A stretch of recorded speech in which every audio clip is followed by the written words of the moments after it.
Cool. Welcome into the Draft Academy podcast. This podcast exists to help you learn more about the training and recovery process of the top athletes in the country. My name is Brandon Kravitz. I will be guiding you along this journey. The Draft Academy is a pro-style gym in Winter Park, Florida, owned by the man who joins me today, UCF icon, former Buffalo Bill, current member of the Jacksonville Jaguars. He is Gabe Davis. Gabe, I'm so excited to start this process. I already talked to your head trainer, Burt Wiggum. A ton of fun already, and I look forward to diving in here with you. Yeah, no, it's going good. So happy we started this whole process and built this to what it is now. Obviously, still getting it up there, still getting it going. But it's been great for me and a lot of the pro guys and a lot of the high school guys as well. To be able to have a facility where they can train, be around pros, and also the biggest thing is recovery. So I want to dig back a little bit with you. If I were to go back and tell a young Gabe Davis, I don't know, 10 to 14 years old, you would own your own gym, you'd be an NFL wide receiver, would you have believed me? I told my mom when I was 9 years old that I was going to be in the NFL. I was going to retire her and make sure she never had to work again. I honestly always believed that I was going to be an NFL player like I did. I always believed it for some reason. So I would have to go back, I guess, to like 6 years old, I guess, if I wanted to have you be like, I'm just blown away by all of this. So Hey, listen, I was always blown away, right? But it's like something I always expected of myself was to be in the position I'm in today. I fell in love with it and wanted the dream when I was at Hooters watching the Super Bowl, Steelers versus Cardinals, and Larry Fitzgerald had caught the that's slant a good one too, and took it to the house. And I was like, I want to be like that guy. I want to do what he does, and kind of started that whole journey to being, the receiver that I am today. That is one of the go-to Super Bowls too. If you're thinking like, I want to watch great wide receiver play, because it wasn't just Larry Fitzgerald; he was incredible in that game. But it was it Santonio Holmes, the back corner of the end zone with the toe tap, back corner toe tap, 2 feet. Man, we just had some incredible plays. That is one of my favorite Super Bowls. So it's fun that you bring that one up. Yeah, because you're hoping that Larry had won it because he's been in the league for so long, and right. He didn't get it. Obviously, the great player that he is. I mean, he played, 17 years? And a lot of people respect him throughout the league. I mean, one of the best receivers of all time. But never got it, man. Never got that shit, man. He could have, though. He was a great player. How much do you think that weighs on guys? You're still in the middle of your career, so I'm sure in your head, like, there is that urgency. You want to win every time you go out there. That's the whole point in doing it. But there's probably a thought that, you still have time to get there. When guys are wrapping up their career or their careers have wrapped up and they didn't get it, how tough do you think that is to reconcile with for some of these top wide receivers? I mean, it all depends. I mean, for me, I feel like how hard it is to get there, and you feel like everything kind of has to fall right into place perfectly in order for you to be in that position. I feel like it's more harder for the guys who get there and they don't win it. It's like they put in all that time, all that work. I mean, listen, there's guys in the beginning of January, they're off in Hawaii, off in, in another country, hanging out vacation. You're out here still grinding for the next 4 or 5 weeks. And to be able to do all that extra and then, again, feel like you still came short, even though you made the damn Super Bowl. Like Joe Burrow said it best, like, we celebrated that night because it's like we did something special at the end of the day, no matter, win, lose, or draw. So I feel like you have to kind of put it in that perspective and still be happy with the accomplishments that you had that year. I mean, it's so tough to get there. And but yeah, I mean, I feel like it weighs on some guys, but guys also too have a big understanding about how hard it is to, play in the NFL and win. And like you said, just getting there because of all the lead up to it, being able to have that Super Bowl patch on your jersey, that's something that you haven't been able to experience yet. Do you sit back when you watch the big game with a little bit of envy? Like, is it almost hard to watch sometimes? Because yeah, it's tough because I'm just like, you talking about the breakout game that I had? No, I mean like actually sitting back and watching other players Oh yeah, compete in the I Super remember Bowl. my Like first couple. you're a Yeah, football fan, you like watching it, but at the same time, you're like, I want to be that. I want to be doing this. Win, lose, or draw. I just want to be in the yeah, game. yeah. My first couple of years were super tough to watch. I didn't even watch them because of how good we were and how close we got. I mean, we were in the AFC Championship, and then the year after, I mean, that's when I had that crazy game and thinking, you know, it's gonna be talked about forever. You know that we won the game, and I had 200 yards, 4 touchdowns, and we ended up coming short.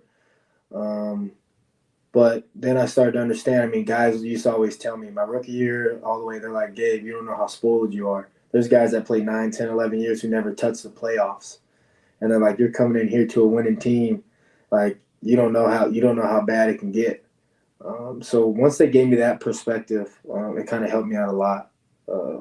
Going through now with the rest of my years in the league to understand how valuable good seasons are, because there are guys who've never even been able to go and compete for that Super Bowl. I mean, that 2021 game that you're talking about still sticks in a lot of our minds as football fans. 201 total yards, if you wanted the exact amount, 4 touchdowns. So I'm sure you remember all of those vividly. What clicked for you in that game? Your season high, I went back and looked at the game log. Your season high leading up to that point was 105 yards. So you Mm-hmm. almost doubled yourself up. Mm-hmm. That is like a video game stat line. So did you feel it in the moment? Did you do something different in your prep leading up to the game? What exactly came together there? Listen, Dave's put me in the best positions to go out there and make plays. Obviously, they were worried about Steph. They were worried about Beasley. So there were times where they were doubling them up, and I was one-on-one, and I was able to maximize on those opportunities. Listen, I feel like in the league, if you really want to get somebody open, and if you really want someone to be successful, you can make it happen. It doesn't matter. You know what I'm saying? You see, no matter if you're as fast as Tyreek Hill, or if you're like a Travis Kelce, not the fastest, but still understand the game, know the areas, know the zone. It's like you can make shit happen for anybody out on the field, but you just got to make it a priority. So they just, again, I was a priority that game, and they're like, we're gonna put Gabe's in the best position to go out there and make plays, and it was what it was. I was able to go out there and do what I do best when they put me in the perfect opportunity to go out there and actually run some routes and go make some plays, knowing that, hey, I'm gonna get it here. And the funny thing was in the overtime, if we would have got the ball first, Dave said when I had scored the post, the 75-yarder, he's like, that was gonna be the first play of the overtime play. He's like, I was gonna call it again, and I was gonna have him throw it to you. So it would have definitely been something special, something I always look back on and cherish. Obviously, I mean, I've played this game. I played in the league for 4 years, and I mean, listen, Larry Fitzgerald was my guy. And when they talk about touchdowns in the playoffs, and I'm up there with Jerry Rice and Larry Fitzgerald, I just see my name with those guys, and it's like it's a dream come true. Because I mean, a lot of people like to say that it's luck, but I mean, I just don't understand how that good of a performance can be lucky. I don't. A catch maybe, but Yeah, like yeah, exactly. Like 200 not going to catch a yards. deep ball or something, but when you have, yeah, there is no luck in that. It's all the preparation, it's all the work, and it's a scheme. It's a scheme. If you want to get those people the ball, you can scheme it up and get them the ball. It doesn't matter. Listen, there was games last year I had 0 targets. I wasn't the main priority. Right. Tampa game, I was the main priority. Go watch those clips. Look at how I played that game against Tampa with Buffalo last year. I was the main priority. LA, when we played the Chargers, I was one of the top guys going in there.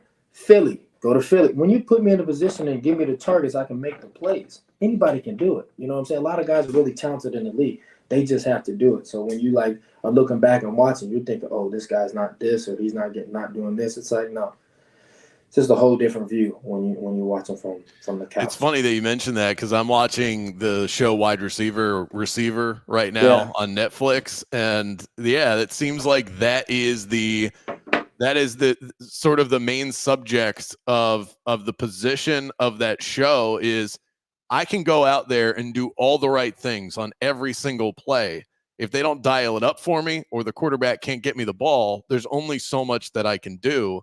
And that's where a lot of that frustration comes in. And that's where I think you guys, maybe unfairly, get slapped with that diva tag because you put in so much work to get out there on Sunday, and you need everybody. You need the plan to be there. You need the quarterback to be there. And for the O-line to hold up, because the O-line, all that could be in place. The O-line doesn't hold up, then you don't have the time to separate and create, to really run your full route tree. So I just imagine that is an incredible source of frustration week to week when it doesn't go your way. Yeah, I mean, listen, the greatest of the great, he was on the podcast a couple weeks ago. I was listening to him, Tom Brady. And he said, listen, your number one guys have to touch the ball the first or second play. I know exactly what interview you're talking about. You got to get these guys in a groove, or else they're going to lose confidence. It has nothing to do about being a diva, like complaining about this or that. It's like, no, it's like you work so hard through the week. You know, you scheme it up all week. You watch your film. You do what you need to do. Now it's time to Sunday's party. Monday through Saturday is all work, and then it's party time on Sunday. Sunday's the easy part. So for it to not go the way that you thought it was going to go, the way you guys planned it, obviously, right, not everything's going to be perfect. But at the end of the day, they need to figure out how to get their best guys the ball, because that's why they're there.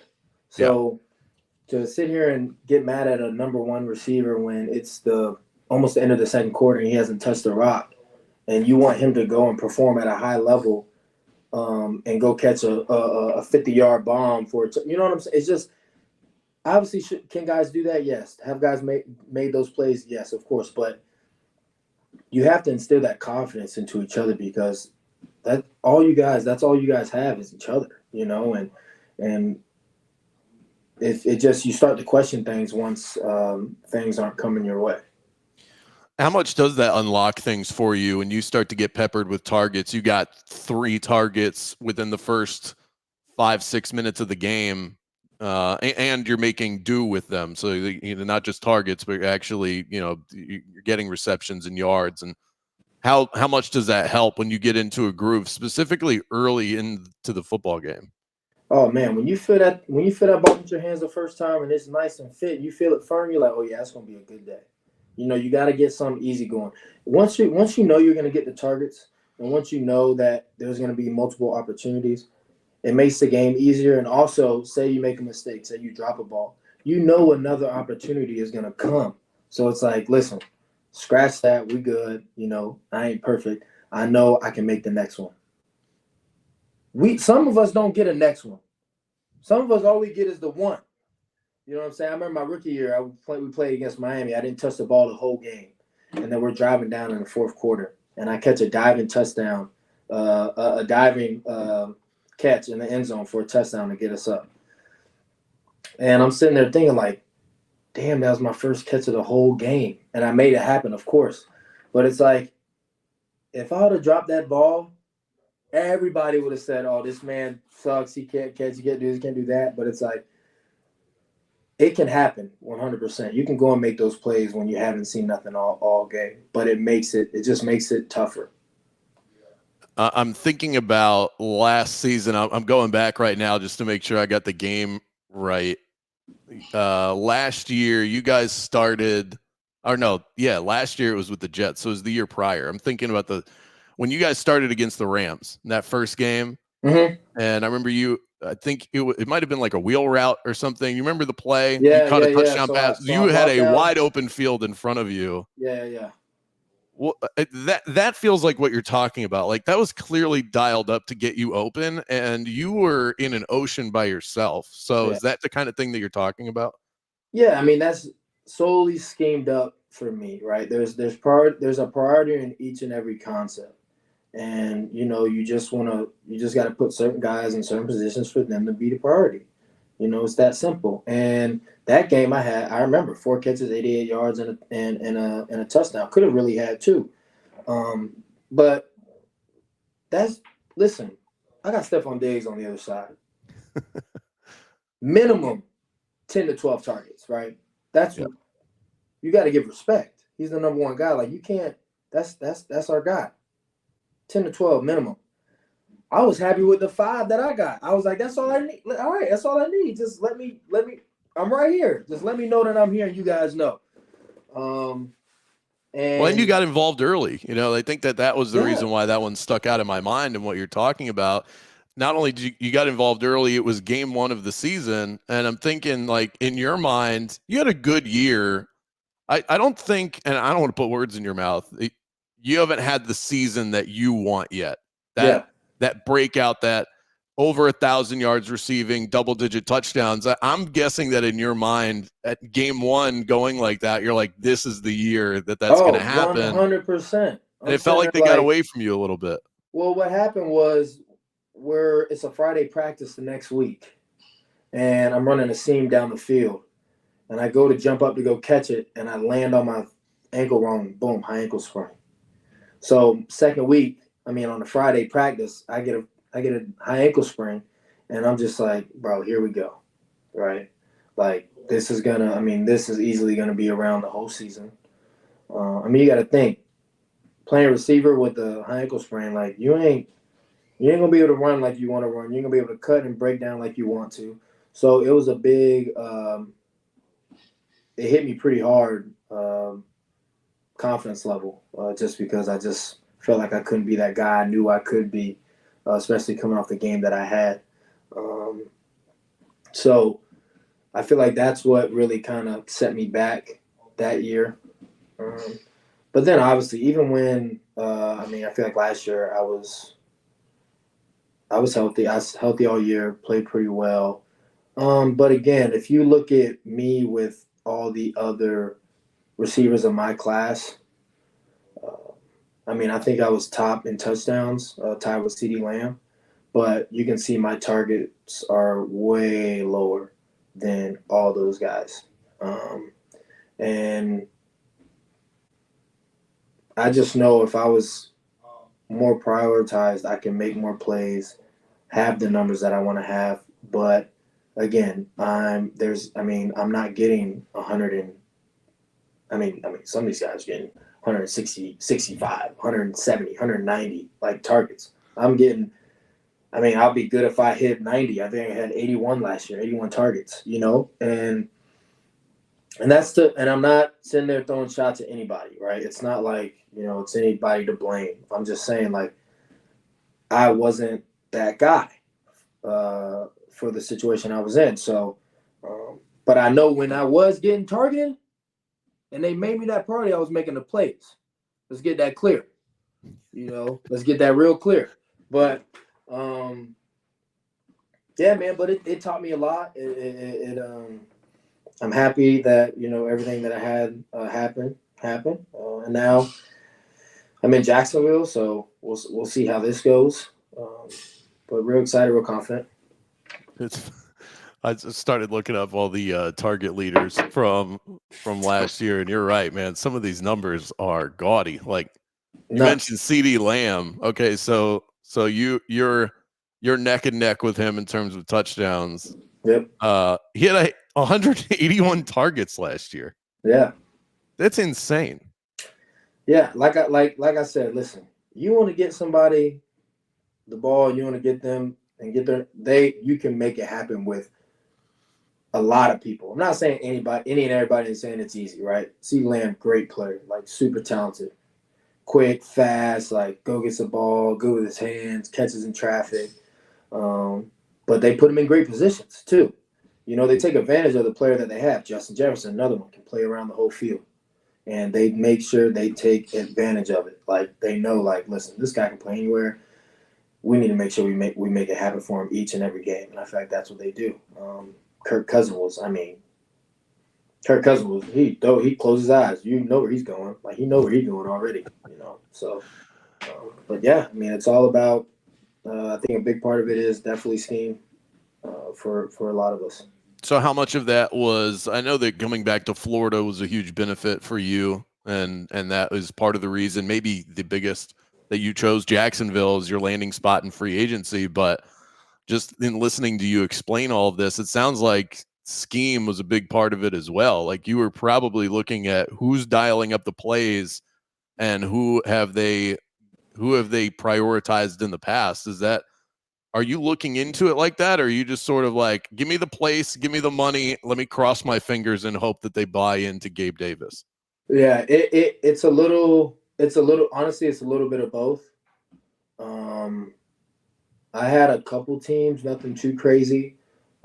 Obviously, NFL not for long. You got to make sure you take care of yourself. For sure. But honestly, I'm not just gonna go anywhere just because of the money. I did turn down other places that were offering me more, just because I felt like it was a good situation in Jacksonville.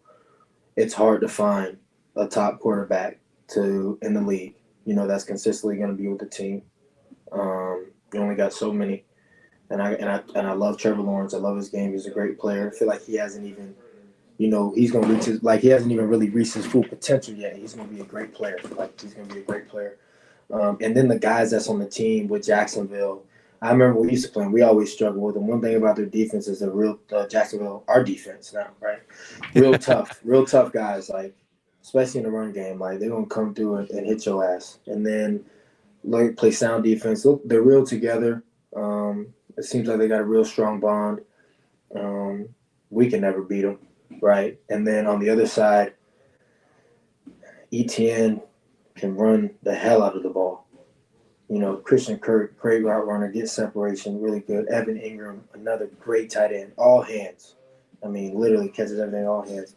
We know Calvin Ridley and Zay Jones back there was making plays as well, and I feel like I could come in and do the same thing, make stuff happen, and as long as they put me in position to be able to go do that, I can do it, and especially obviously be back home in Florida, right? That makes everything so much easier.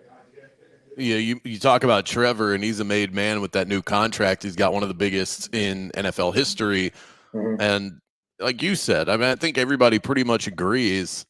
He's got all the talent in the world. He hasn't put it all together yet. He has not been what was promised coming out of college, being the star he was at Clemson, being the number 1 overall pick.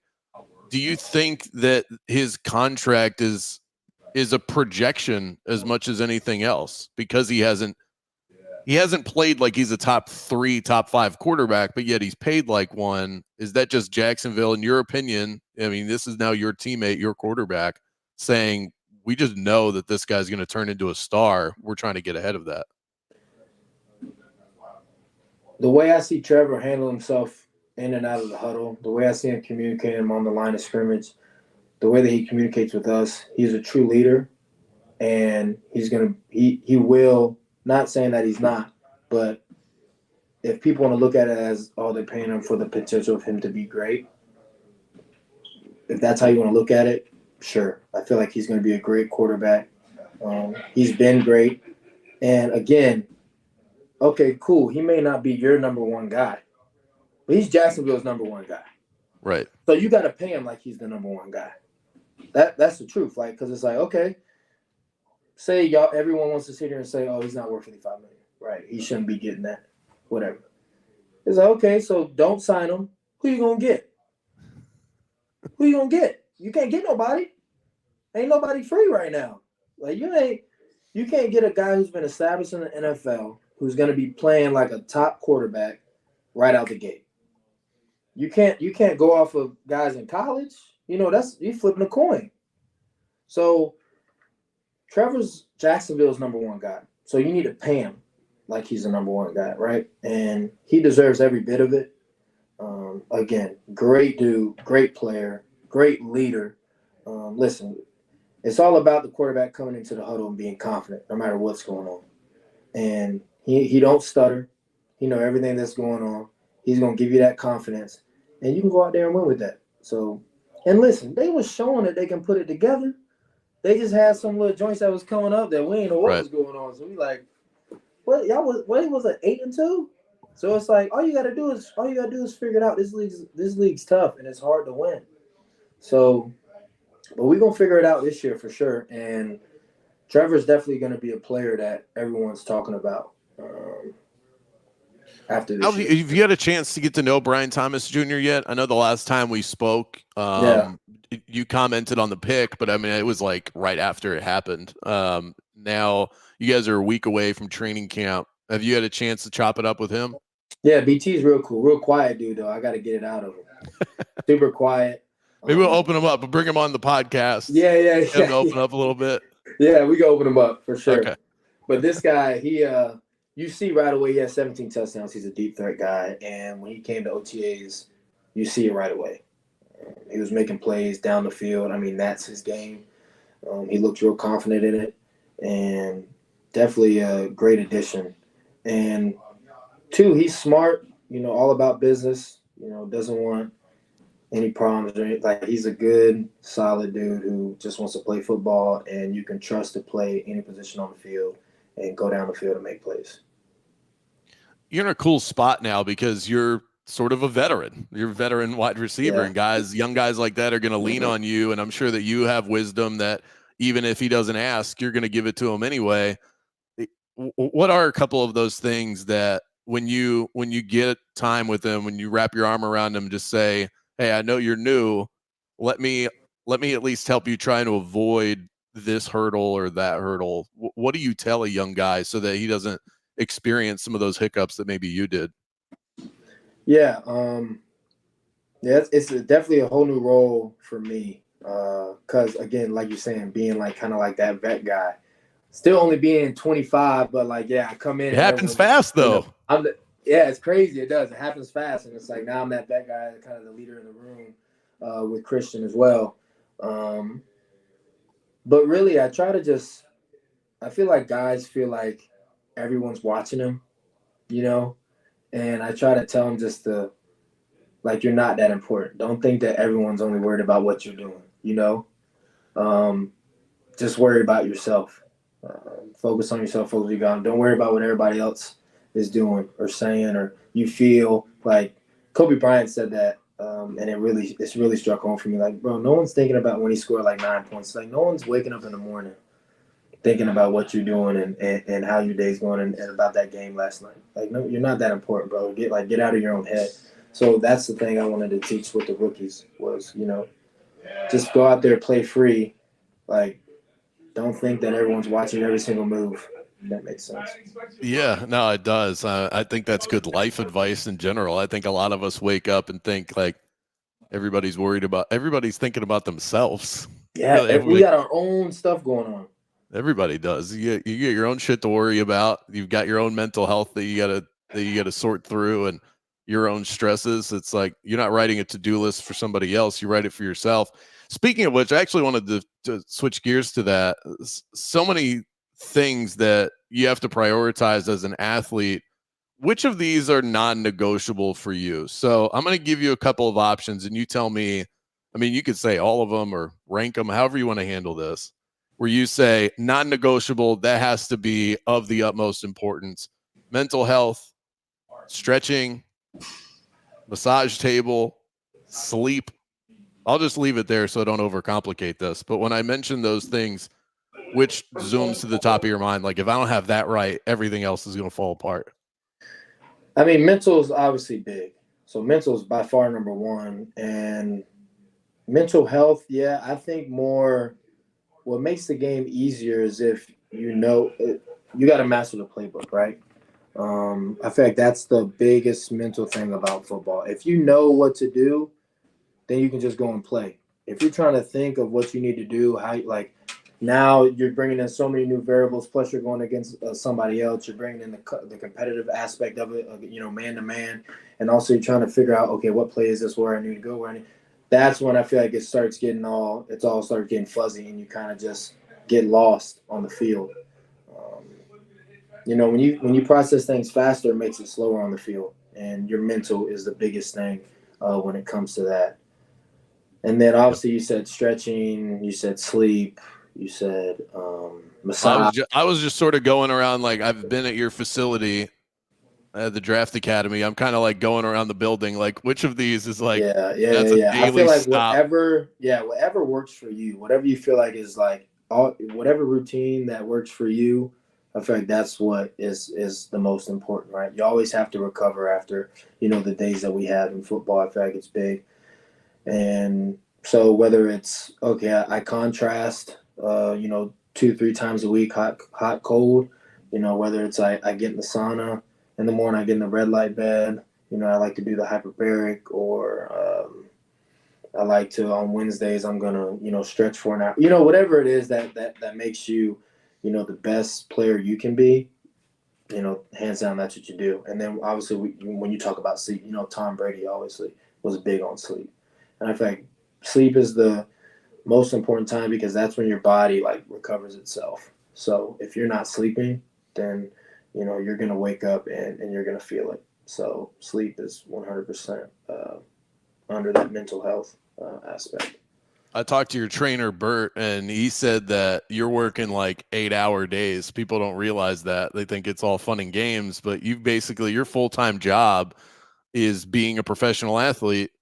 Does that sound about right to you? How many hours would you say you put in? Like if you had to clock in and out and your job was just your body and mind, how many hours are you putting in a week?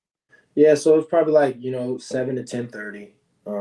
Usually is like weight room and field, and then I'll go to physical therapy probably around noon or 2 o'clock, and depending on the day. After that, I'll go. Excuse me, I'll go and get a massage. After that, and then if I want to do some recovery stuff or I want to catch on the jugs, I'll come here later around 5 or 6 and do some catching and things like that. But yeah, it's not like 8 hours straight, but definitely if you add up the hours of stuff that you're doing throughout the day, it definitely is probably, you're going to be doing stuff about 6 to 8 hours a day. Gabe Davis is among the elite athletes at his position in the NFL. He plays a pivotal role in the operation of the Draft Academy. Gabe, it has been an absolute pleasure. Got to do this again soon. Yeah, man, this is great. Definitely something that we got to keep rolling. We got to get guys like Brian Thomas on here. Yes, let's open that dude up. Course, Back at it next week with more from the Draft Academy. I've been your host, Brandon Kravitz. Until next time.